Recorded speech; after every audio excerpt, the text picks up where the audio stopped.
हम सभी जानते हैं कि व्यक्ति का मन बहुत चंचल होता है। यही कारण है कि मन अशांत रहता है और कई तरह के सवालों का जन्म भी अशांत मन के कारण ही होता है।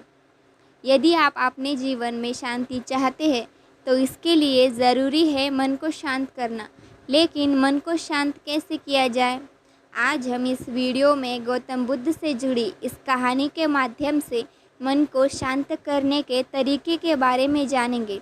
तो चलिए इस कहानी की शुरुआत करते हैं। एक बार एक लड़का गौतम बुद्ध के पास जाकर कहता है, मेरे जीवन में बहुत अशांति है, कृपा करके आप मेरा मार्गदर्शन कीजिए जिससे कि मैं इस अशांति से छुटकारा पा सकूं। गौतम बुद्ध लड़के से जीवन की अशांति का कारण पूछते हैं। लड़का उत्तर देता है, अत्यधिक विचारों के कारण मेरे भीतर बहुत सारे विचार आते हैं जिससे मेरा मन अशांत रहता है। बुद्ध मुस्कुराते हुए कहते हैं, ऊपर आकाश की ओर देखो और बताओ कि तुम्हें सूर्य दिख रहा है। लड़का ऊपर देखता है और कहता है, धूप दिख रही है। बुद्ध उससे पूछते हैं, अगर तुम लगातार धूप में खड़े रहोगे तब क्या होगा? वह कहता है, मुझे अत्यधिक गर्मी लगेगी और शरीर में बेचैनी होगी। बुद्ध लड़के से कहते हैं कि अगर धूप में खड़े रहने से तुम्हें गर्मी लगती है तो इसमें दोष किसका है, सूर्य के ताप का या तुम्हारा?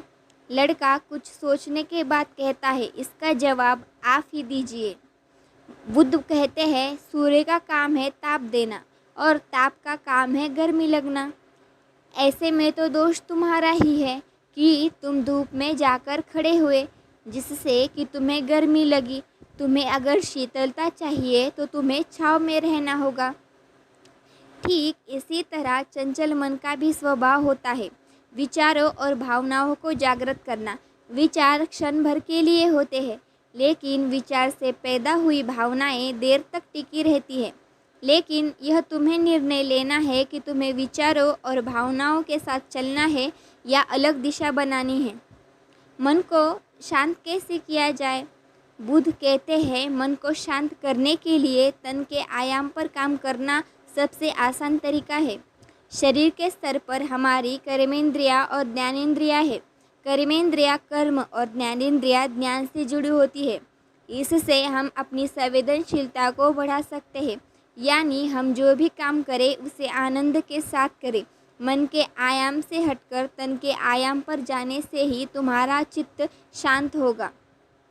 ऐसा करने से तुम मन के आयाम से हटकर तन के आयाम पर आ जाओगे, ठीक उसी तरह जैसे तुम धूप से हटकर छांव में आ सकते थे।